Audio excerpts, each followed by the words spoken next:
The story of the kings and queens of England is more surprising than you might think. It's a fine drama, 1,000 years of tales of lust and betrayal, of heroism and cruelty, of mysteries, murders, tragedies, and triumphs. And all these figure in the story I'm telling now, the story of the Tudors.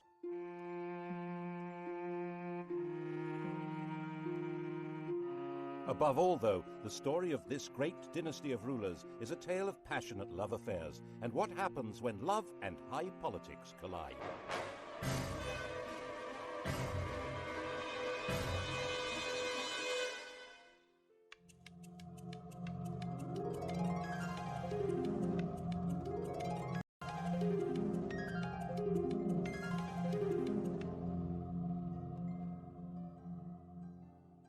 The story begins with Owen Tudor, a hugely ambitious and very handsome young man. His father was an outlaw hiding out in the Welsh hills, but Owen managed to get employed as a servant in the household of the infant Henry VI. Now, this household was run by Henry's mother, Queen Catherine de Valois, a very sexy widow, who fell for Owen completely. There's no record that they ever got married, but they did have 5 children. When Catherine died in 1437, Henry VI was still only 13, and the barons who ran the kingdom in his name put Owen in prison. But when Henry came of age, he brought his stepfather, Owen Tudor, back to court and gave earldoms to his stepbrothers Edmund and Jasper Tudor. Owen ensured Edmund's marriage to a girl from Henry's family. Edmund died very soon after the marriage, but his 13-year-old bride, Margaret Beaufort, was already pregnant. Their son was born at Pembroke Castle. He was named after the king, Henry Tudor.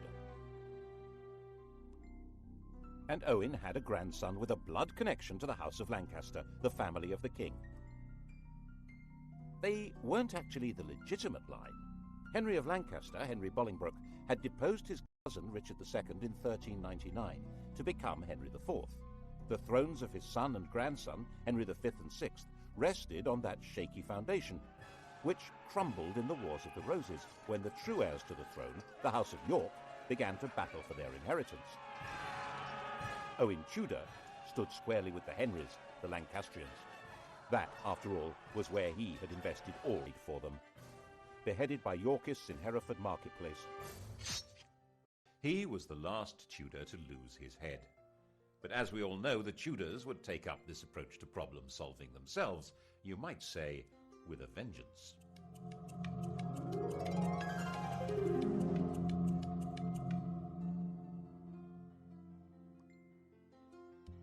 Edward of York seized the throne, Edward IV, and Owen's 4-year-old grandson, Henry Tudor, began what would be decades of living on the run or as a refugee. 3 years later, King Edward did something that would eventually give Henry Tudor everything Owen had wished for. He fell in love, and that began a chain of events which altered all England's history. When Edward was about 20, he was waylaid by an attractive widow of about 25 who was trying to recover her late husband's property. Edward, 6'3" tall and really very good-looking, wanted to help, and he became besotted. It seems she persuaded him to secretly enter into a contract to marry her. Her name was Eleanor Butler. About a year later, in 1464, another attractive widow, 26 years old, pulled the same stunt, and Edward did it again. Unbelievable! This time the lady was called Elizabeth Woodville, and this time it wasn't just a contract to marry, it was a full marriage to a commoner. When Elizabeth Woodville was crowned in Westminster Abbey, the whole of Europe was scandalized. Marriage was all about alliances of power and property. Marrying a penniless woman for love was simply disgusting. The negotiators trying to arrange a proper royal marriage were humiliated. And when Edward heaped honours, wealth and titles on Elizabeth's relatives, the Rivers family, the nobility of England were outraged. They were, quite frankly, getting completely above themselves. If anyone had known about Edward's promise to marry Eleanor Butler, things would have been even worse. But she was quietly shut up in a convent and died in 1468. As it was, Edward lost so much support that in 1470 he was actually driven out of England, and Henry VI came back to the throne. A few months later, Edward came back into London and regained the crown, thanks to the strong support of London merchants to whom he owed money, and even more, it was said, of their wives and daughters, who really seemed to have found him romantically interesting. Which, face it, Henry VI certainly wasn't, unless you fancied an elderly saintly scholar who'd lost his mind. In the battles that followed, Henry's son, another Edward, was killed, and King Henry himself, captured, disappeared into a prison and was never seen again. The whole male line of the House of, except for one fragile thread, Margaret Beaufort and her 15-year-old son Henry Tudor. Not that they had any claim to the crown. Of course, the Lancaster dynasty had begun by simply usurping the throne, but on top of that, Margaret's grandfather was illegitimate. A law had been passed to make him legitimate, but it also barred him and his descendants from the succession. And that would probably have been that, if it hadn't have been for Edward's little secret, which didn't emerge until Edward himself was dead. He was only 41 when he fell ill and died. His son, the Prince of Wales, also called Edward, was just 12 years old. Everyone refers to this young man as Edward V, but he was never crowned.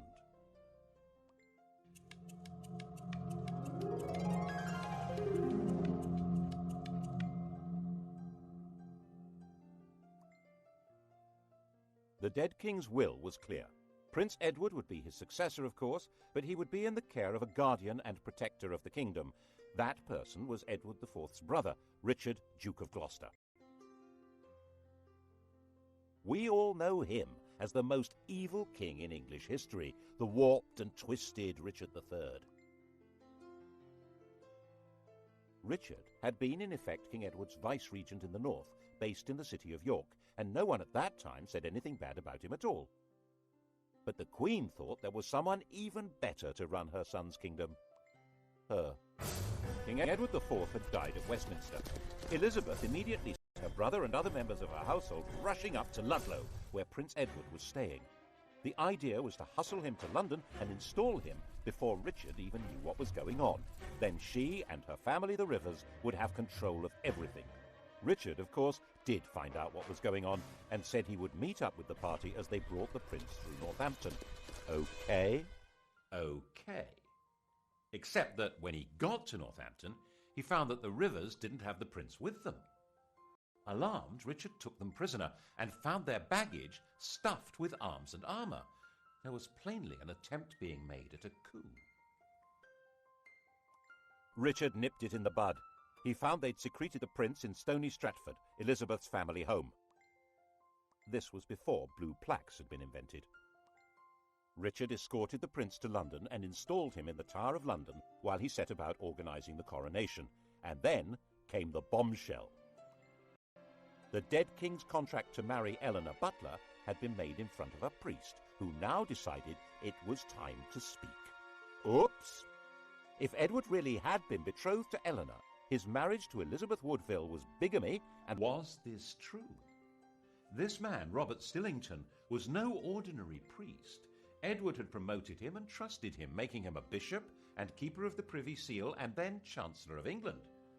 But then Stillington became awfully friendly with King Edward's ambitious brother, the Duke of Clarence, and Clarence could not be trusted an inch.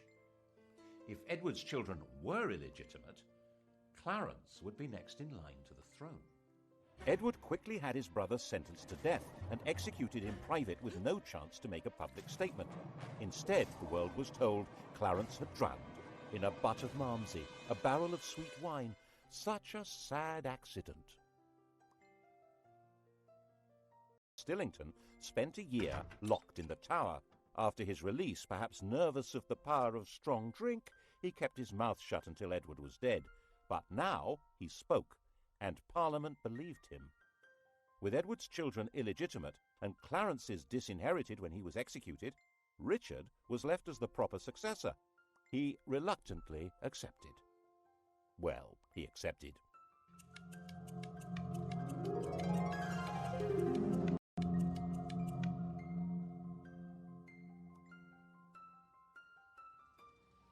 And the Tower of London changed from the Prince of Wales's palace into his prison.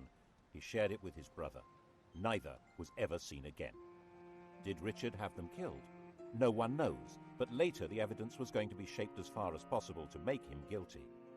He's been said to have personally killed Henry VI and Henry's son, whose widow he married, and done the dirty deed with Clarence and the Mumsy, quite apart from the murder of the princes in the Tower. The picture of Richard that's come down to us, the hunchbacked, sinister and ruthless tyrant, is a caricature painted after he'd been deposed and immortalised by the Tudors' greatest propagandist, William Shakespeare. One of the buildings inside the Tower of London was even given the name the Bloody Tower to associate it with Richard's foul murder of the princes, though they almost certainly were in a different building anyway.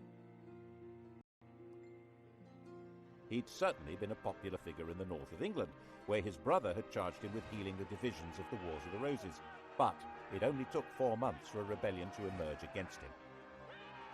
The rival candidate was, of course, the boy across the water, now not such a boy, Henry Tudor. The House of York was now as extinct as the House of Lancaster. Henry Tudor was all there was for disappointed Yorkists as well as Lancastrians. And there were plenty of disappointed Yorkists. Richard gave positions, power and wealth to men he trusted, whom he'd got to know in the north of England, leaving a lot of southerners out in the cold who thought they could do much better under a more sympathetic French soldiers. Owen Tudor's grandson landed at Milford Haven in Wales on the 1st of August 1485. 3 weeks later, when he came to do battle at Bosworth, his force had grown by just 3,000 men. Richard came to the battlefield as rightful King of England.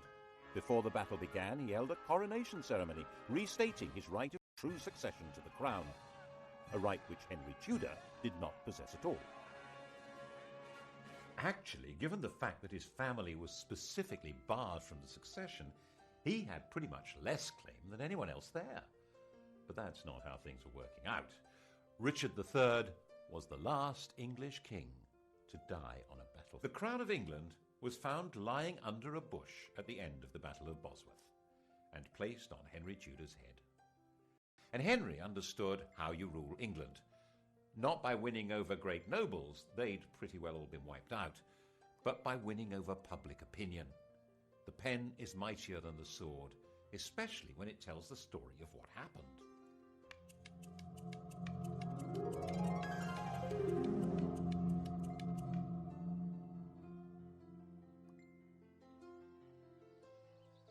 Firstly, he must not be accused of killing a king, so Richard III was not king on the day of the Battle of Bosworth.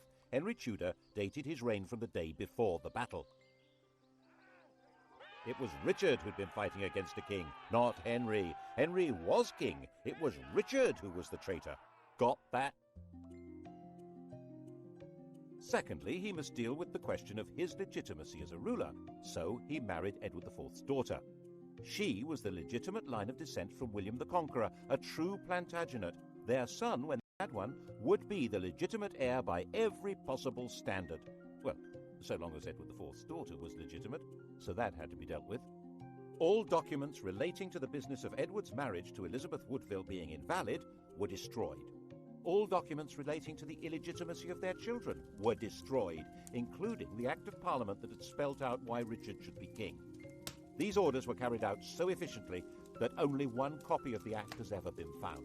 That's how we know about it. Other evidence may have existed, destroyed even more efficiently. And if the children were not illegitimate, then of course Prince Edward had been the true King of England, and Richard was a regicide. What a villain! Assuming, of course, that Richard had been responsible for the boy's death. Well, he couldn't be alive, because if he were, he, and not Henry Tudor, would be the rightful king. There are some nasty people who suspect that if the princes in the Tower were still alive before the Battle of Bosworth, Henry would have disappeared them. Richard III destroy him, it did the world a favour. Of course, the consolidation of power was not only a matter of creating favourable propaganda, it also involved getting rid of a few people. Clarence, for example, the Malmsey drowner, had a young son, the Earl of Warwick, a nephew of both Edward IV and Richard III. He had been barred from the succession, but so had the man now on the throne, so there was no security in that. He went straight into prison in the Tower of London. But then a priest in Ireland suddenly produced a 10-year-old boy who he said was the rescued Earl. The boy looked right, spoke right, had all the right manners. He was solemnly crowned in Dublin Cathedral as Edward VI, and a force of Irish supporters backed by Flemish troops then landed in the north of England. They were supported by the Earl of Lincoln, John de la Pole, who was also a nephew of Edward IV and Richard III. He was their sister's son. In fact, Richard III, who had no children, had designated John as heir to the throne. John knew perfectly well that the child was an impostor, called Lambert Simnel, who had been carefully trained for the project. The rebels had obviously assumed that Henry had killed the Earl of Warwick, so wouldn't be able to prove that Simnel was an impostor. They were wrong. The prisoner, still alive, was put on public display, and the rebels were crushed. But never missing a trick, Henry forgave the child and gave him a job in the royal kitchen. He grew up to be a royal falconer. Another impostor appeared in 1492, this time claiming to be the younger of the princes in the Tower, Richard, Duke of York. His real name was Perkin Warbeck, and he stayed on the continent collecting support from anyone who fell out with Henry. Henry had persuaded Parliament to set up a special court to try members of the nobility who were a threat to the crown. A number of Warbeck's supporters suddenly found themselves arrested, tried for treason, and facing execution. This court was to become the notorious Court of the Star Chamber. Perkin was a constant irritant, first trying to invade from Ireland, then teaming up with the King of Scotland, and finally in 1497 he raised a rebellion in Cornwall, which Henry crushed, and promising leniency persuaded Perkin to surrender. Perkin was imprisoned in the Tower, which of course already housed Clarence's son, the Earl of Warwick. And of course it wasn't long before evidence appeared that the pair of them were plotting a joint escape, and that was the end of both of them. There was one other person with a claim to the throne, Henry Tudor's mother, Margaret. In fact, whatever claim he had, she must have a better one, but no woman had ever ruled England in her own right. And Henry needed a son. This child of the blood royal was to be linked not just to the Plantagenets, but to patriotic English legends. But Arthur died in 1502, leaving his younger brother Henry as the Tudor heir. And in 1509, when the 52-year-old king died, Henry VIII succeeded to the throne.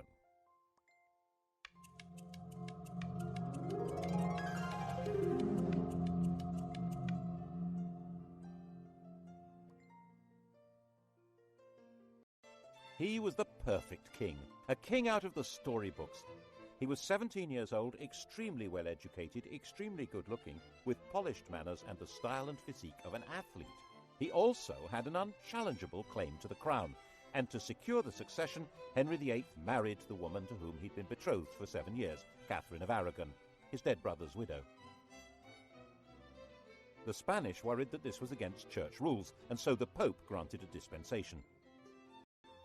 In fact, this was all rubbish. While the Bible specifically forbids a man from sleeping with his brother's wife, it actually insists that he must marry his brother's widow.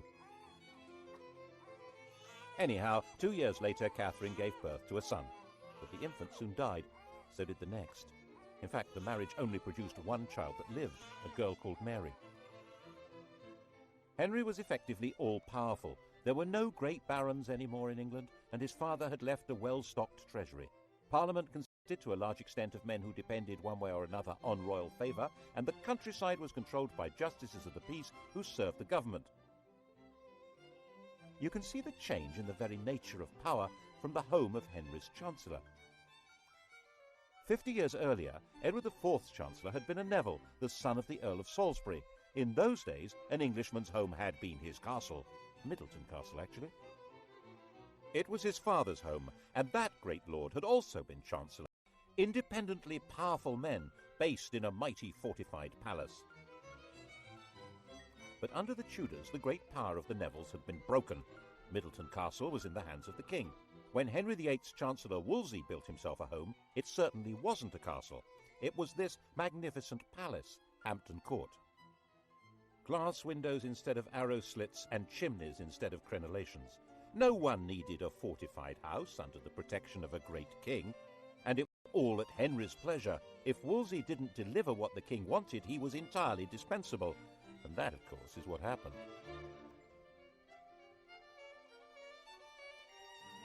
The royal marriage was haunted by the ghost of their dead sons.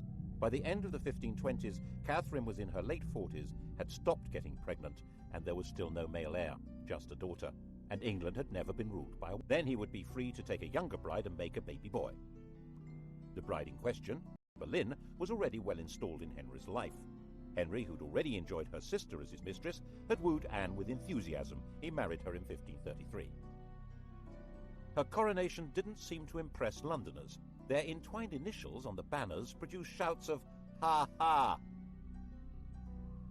She was visibly pregnant and gave birth to a child. Drat! Another girl.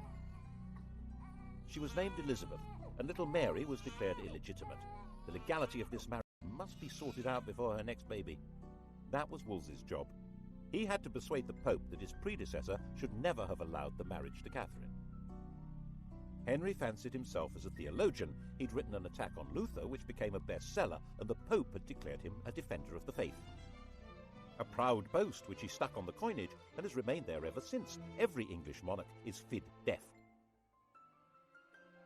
So he told Wolsey exactly how the argument should be put to the Pope. Wolsey could probably have swung it if he'd been left alone. As it was, he failed and lost his job. And the Pope had also failed. So Henry, the defender of the faith, fired the Pope. To achieve this drastic act, having himself legally declared the supreme head of the Church in England, required an extraordinary shift in power. He had to find a way of giving the nation a voice so that it could say what he wanted. That way was through Parliament. The Church's wealth and power was hugely unpopular. The notion of no longer paying church taxes to Rome was really very cheery. But it wasn't as simple as that. Some people believed that the Pope really did represent divine authority. And for many others, there was a fear that the Pope might excommunicate their customers on the continent if they continued trading with them. With the effective help of a new chief minister, Thomas Cromwell, and a new Archbishop of Canterbury, Thomas Cranmer, Parliament passed the necessary acts.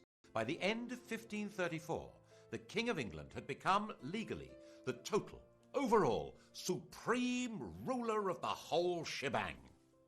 Once Henry VIII had become head of the Church in England, he was a new kind of king. One immediate consequence of the new order was that he had control of the fabulous wealth of the English Church. It wasn't just the Pope who got the sack. He closed down all the monasteries and nunneries. There weren't all that many people in them, less than 10,000 over the whole country, but there may have been 10 times that number dependent on them.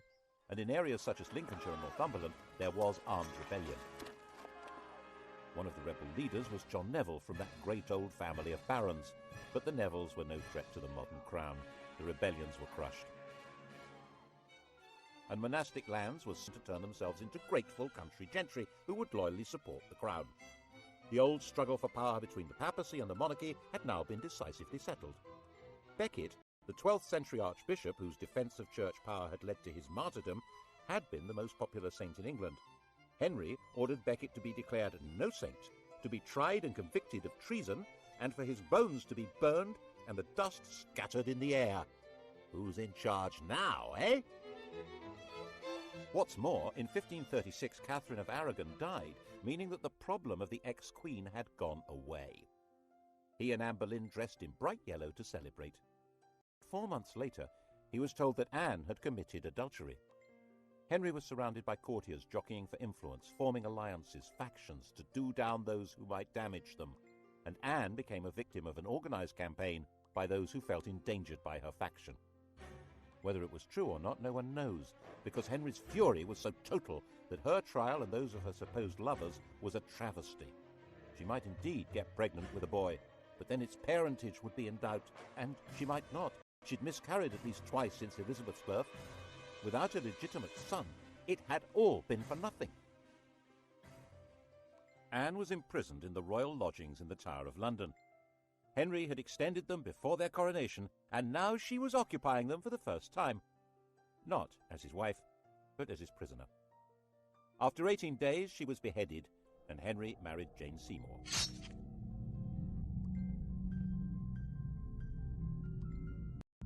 England after the death of Anne Boleyn was a kingdom like no other.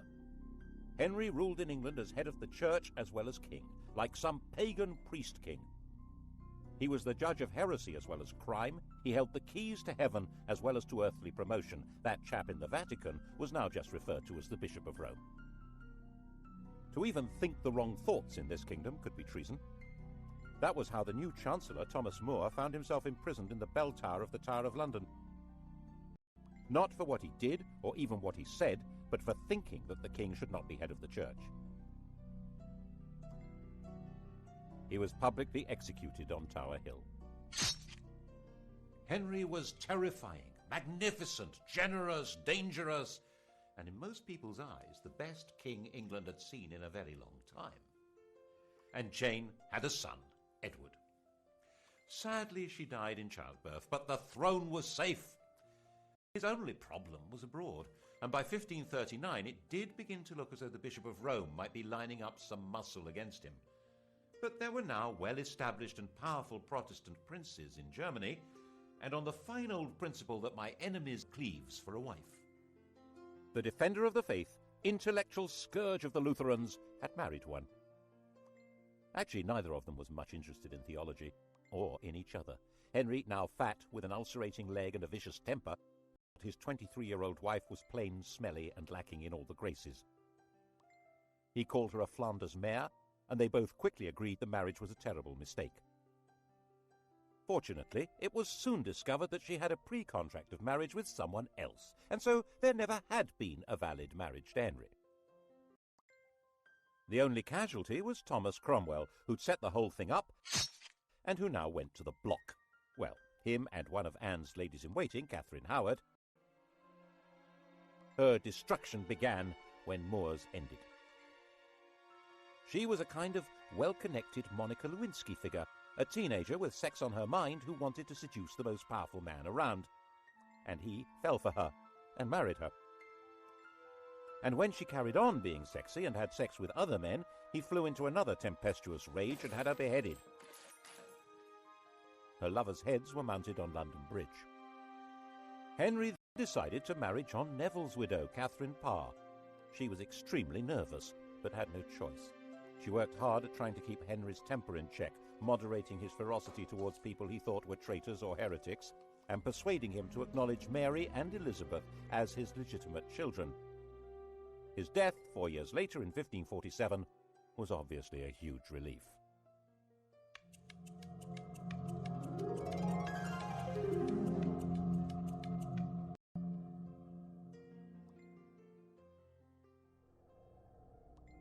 Henry had succeeded in leaving a son, but only just.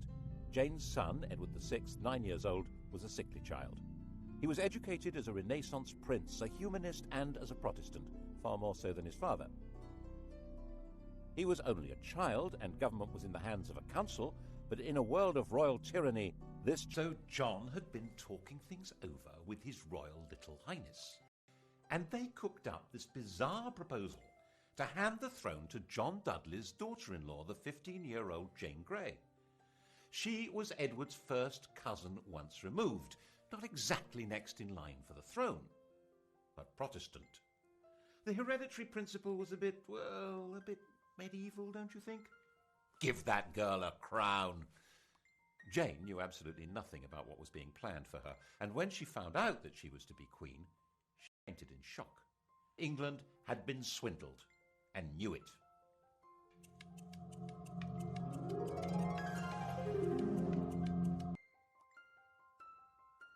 Jane came to London as queen. But was she? Everyone's eyes turned to Mary. Throughout all that had happened since Henry had disowned her, Mary had very publicly maintained her Catholic faith and the public celebration of the Mass. She'd become a symbol of resistance to tyranny, and whenever she appeared in public, she was mobbed and cheered. And now Mary announced that she was the proper heir to the throne, and she was going from her home in Framlington in Surrey to be crowned in London. The journey was a procession through villages and towns filled with cheering crowds. She entered London to the greatest street party the city had ever seen. The dancing, drinking and bell-ringing went on all night. After just 9 days as the first woman to rule England, Jane was placed under arrest by her own father, who was supposed to be her chief defender. She was imprisoned, and Mary felt obliged in the end to have Jane executed. It didn't help that her father joined a rebellion against Mary. But by then, 6 months after her triumph, many people were ready to rebel against Mary. The defiant woman who'd stood against tyranny was now on the tyrant's throne. The English didn't actually like the papacy, but Mary did.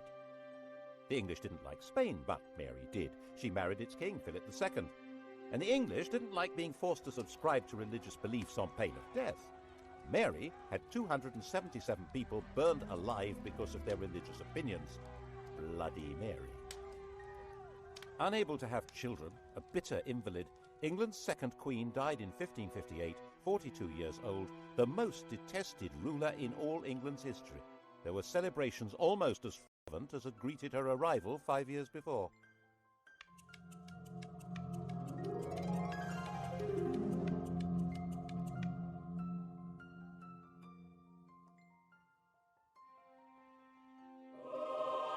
Her sister Elizabeth came to sit in that terrible seat and be crowned by the grace of God Queen of England, France and Ireland, defender of the faith and supreme head of the Church of England and Ireland, even though there was not a single yard of French soil actually ruled by England. Calais, England's last little piece of France, had been lost just before Mary's death. England had become an island, and its queen would have to be an island too. She couldn't marry because that would create a king who would be either a foreigner like Philip or an opportunist courtier who'd come trailing faction and enemies in his wake.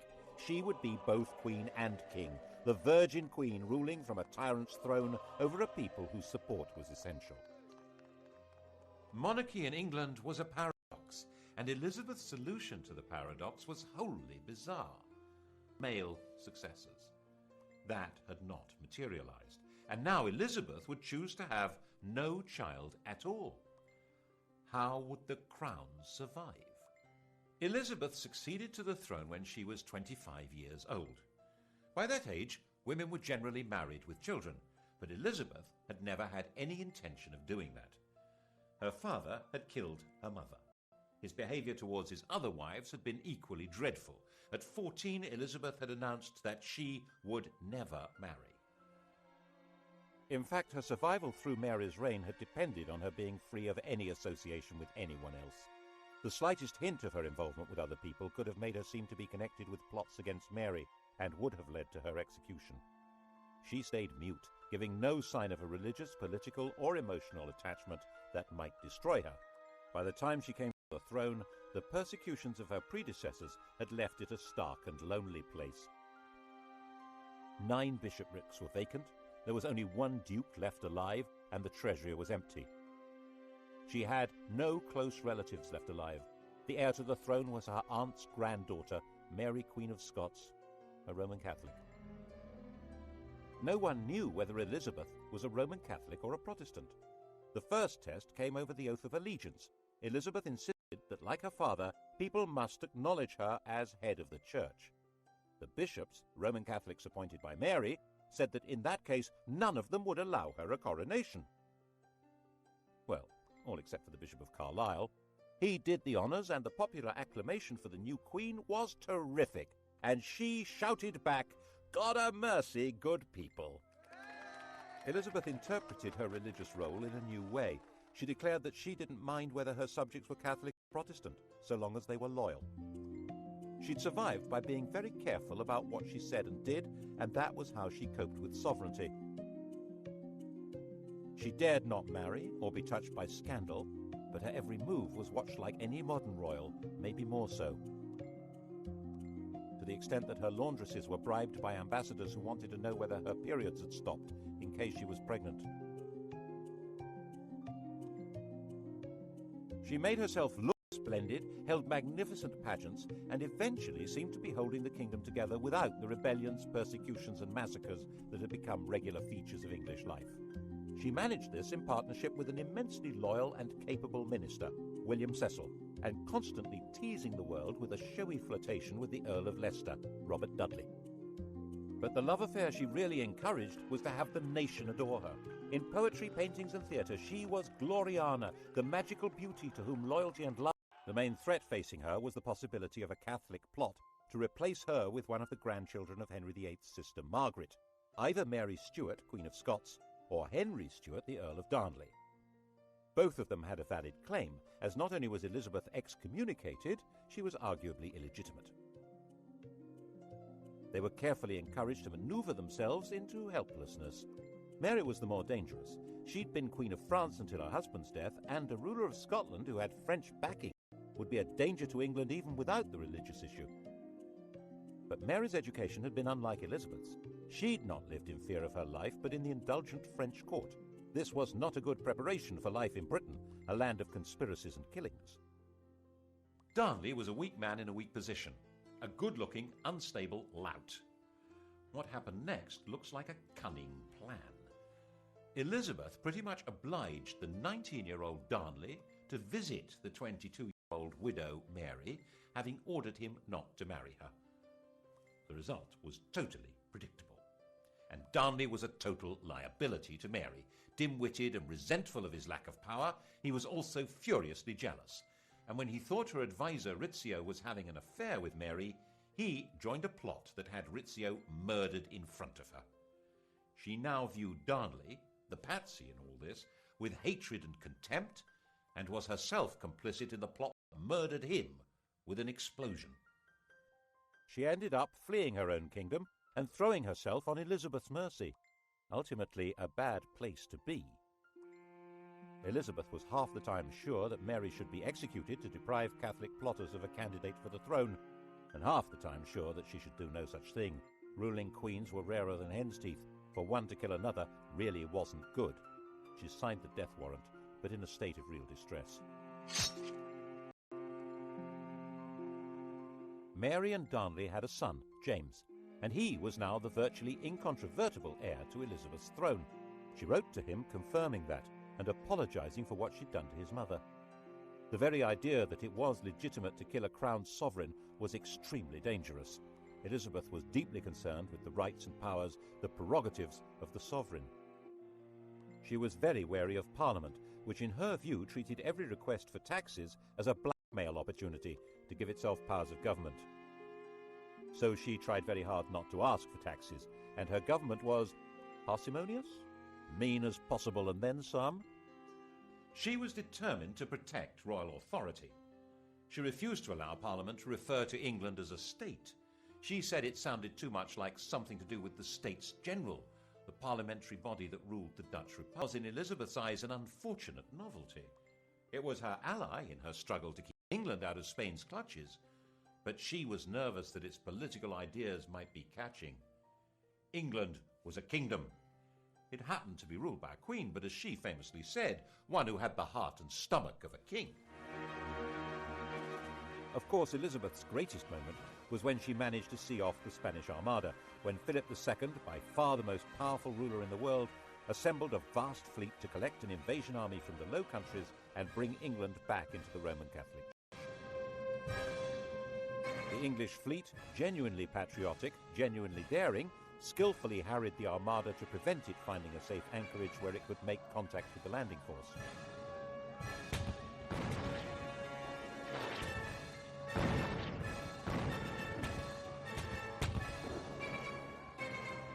When the Spanish decided to sail home, they were hit by strong winds and heavy seas that were too much for many of these Mediterranean cargo vessels.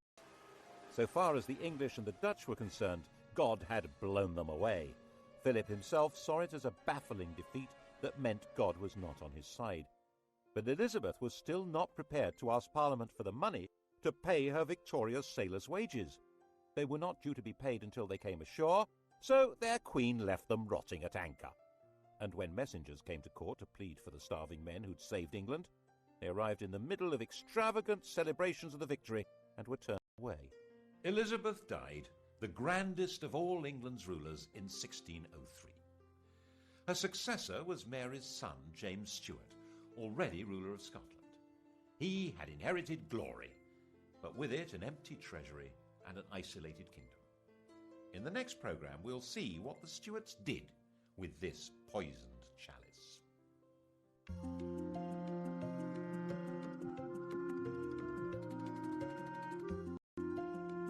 On to the Stuarts tonight at 10, and to test your knowledge of Henry VIII and his 6 wives, Sky Digital viewers press red. Coming up on UK TV history, decisive weapons at Agincourt and in the Falklands, the longbow and the Harrier jet.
Tudor to lose his head.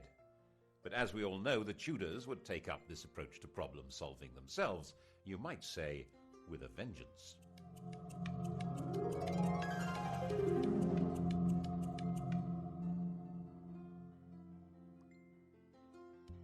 Edward of York seized the throne, Edward IV, and Owen's 4-year-old grandson, Henry Tudor, began what would be decades of living on the run or as a refugee. 3 years later, King Edward did something that would eventually give Henry Tudor everything Owen had wished for.